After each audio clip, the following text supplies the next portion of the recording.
Vamos meditar um pouco no Salmo 139. O Salmo 139 é Salmo de Davi e ele começa este Salmo afirmando alguns dos atributos de Deus. Ele afirma a onisciência de Deus, isto é, o fato de que Deus sabe todas as coisas, e a ênfase de Davi no início deste salmo é que Deus o conhece profundamente. Deus o conhece profundamente. Sabe por onde ele anda, sabe seus pensamentos. E isto é muito maravilhoso. Não apenas este atributo de Deus é citado, mas também o rei Davi, neste salmo, afirma a onipresença de Deus. Deus presente em todo lugar, não sendo possível fugir da sua augusta presença. Presença que serve para reconhecermos que Ele, presente em nós e na nossa vida, nos guia e nos sustenta. Estas são duas notas importantes das afirmações entre o verso 7 e o verso 12 deste salmo. Mas não apenas a onisciência e a onipresença, também o salmista fala a respeito da onipotência de Deus. Dos versos 13 ao verso 18, ele fala sobre Deus Criador. E o salmista fala de que ele fica maravilhado quando ele pensa na criação de Deus, especialmente a criação dele próprio, pois ele diz assim no verso 13: Tu me formaste o meu interior, tu me teceste no ventre da minha mãe, e eu te louvarei, pois fui formado de modo tão admirável e maravilhoso. Tuas obras são maravilhosas, tenho plena certeza disso. Como é lamentável nós reconhecermos que há tanta gente no mundo hoje que não crê de que Deus é o Criador. Eles creem em outras teorias que de fato negam Deus e, por sinal, provavelmente foram criadas apenas para tentar abalar o conhecimento e a confiança em Deus. O evolucionismo, quando aceito, faz exatamente isso. Tira o poder de Deus, ou tenta tirar o poder de Deus da mente e do coração de pessoas, que somos todos tão carentes de reconhecer o poder, a grandeza de Deus e como Ele é maravilhoso para nós. Eu quero chamar a atenção para os últimos versos deste Salmo 139, porque nos dois últimos versos, portanto, versos 23 e 24, o salmista se expressou assim: sonda-me, ó Deus, e conhece o meu coração, prova-me e conhece os meus pensamentos, e vê se há em mim algum caminho mau e guia-me pelo caminho eterno. É interessante a primeira palavra, sonda-me, ó Deus, porque esta expressão tem a ver literalmente com cavar para descobrir de maneira mais intensa, cavar como que para descobrir ouro em uma mina, é preciso cavar.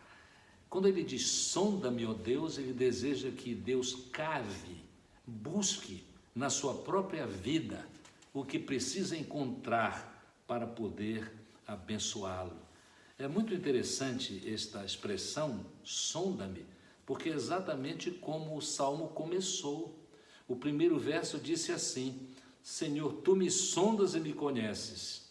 Então, uma coisa muito interessante aqui, o salmista inicia reconhecendo que Deus já o conhece.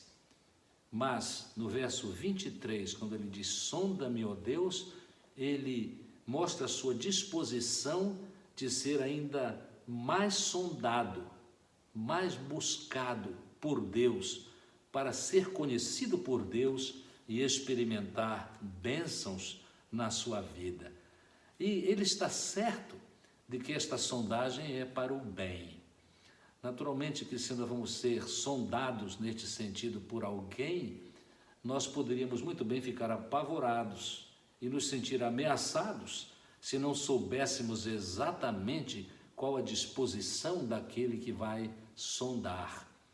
No caso do salmista, e no nosso caso deve ser assim, não devemos ter medo algum de sermos sondados por Deus, e especialmente de nos entregarmos a esta sondagem de Deus, porque o interesse de Deus por nós é muito especial, é muito maravilhoso.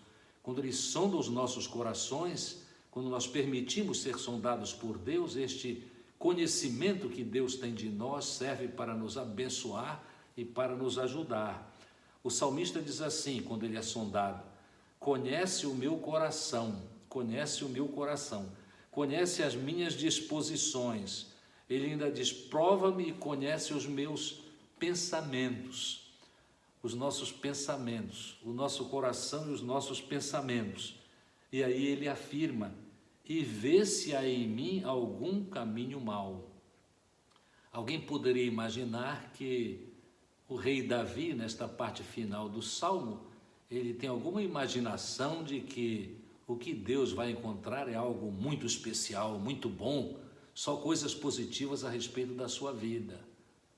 Nós devemos afastar de nós este pensamento, porque o rei Davi sabe muito bem, e por que não dizer por experiência pessoal, que no homem não reside nada bom. O próprio rei Davi passou por gravíssimas dificuldades por causa da maldade inerente ao seu coração como ser humano. Mas ele não tem nenhum temor de ser sondado, porque quando Deus sonda os nossos corações e descobre algo contrário à sua vontade, Ele nos dá a oportunidade e Ele orienta a nossa vida para que tenhamos a condição e a coragem, o desejo de confessar o nosso pecado, que Deus trouxe à nossa mente através de veículos muito especiais, como por exemplo a leitura da palavra de Deus, ou então o próprio toque do Espírito Santo de Deus na nossa vida, que nos convence do pecado, dentre outras coisas. Então ele diz assim: e vê se há em mim algum caminho mau. E com muita segurança ele termina: e guia-me pelo caminho eterno. O rei Davi tinha estas convicções a respeito do seu Deus e tinha grande conhecimento a respeito da sua própria vida. Há textos impressionantes que nos falam a respeito desta questão de andarmos pelo caminho eterno. Podemos ter certeza que Deus deseja nos encaminhar para o bem. Há uma profecia muito interessante em Isaías 49, verso 11, que diz assim: transformarei todos os meus montes em um caminho e as minhas estradas serão exaltadas. É da natureza de Deus desejar o nosso bem e produzir em nossa vida o que o agrada. O poder do Espírito Santo de Deus em nós faz exatamente isso. Davi tinha, como vimos, um grande conhecimento de Deus. Ele tinha também conhecimento de suas necessidades. Precisamos ter conhecimento de Deus. Conhecemos Deus especialmente através da sua revelação. Mas quanto mais tivermos conhecimento de nós próprios, melhor. Nós temos profundo conhecimento de Deus quando nós reconhecemos que Deus se revelou de maneira absolutamente completa na pessoa de Jesus Cristo.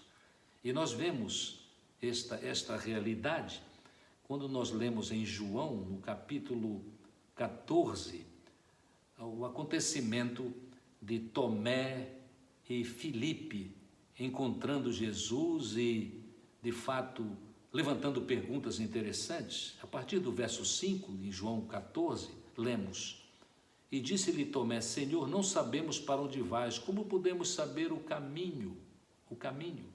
Jesus lhe respondeu: eu sou o caminho, a verdade e a vida, ninguém chega ao Pai a não ser por mim. Então o caminho é o próprio Senhor Jesus, o Filho de Deus, o nosso Salvador. Ele continua: se de fato me conhecesseis, também conhecerias meu Pai, e desde agora o conheceis e o tendes visto. Então Filipe lhe disse: Senhor, mostra-nos o Pai, e isso nos basta. Jesus lhe respondeu: Filipe, há tanto tempo estou convosco e ainda não me conheces? Quem vê a mim, vê o Pai. Quem vê a mim, vê o Pai. Jesus já veio, já se entregou por nós na cruz do Calvário. Vendo Jesus, meditando sobre a vida de Jesus, nós podemos saber, certeza absoluta, podemos saber que Deus nos ama, quer o nosso bem.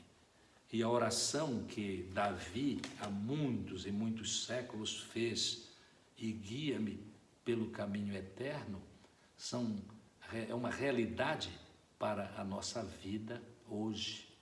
O caminho eterno já foi explicado por Deus na sua palavra e de maneira completa na pessoa de Jesus.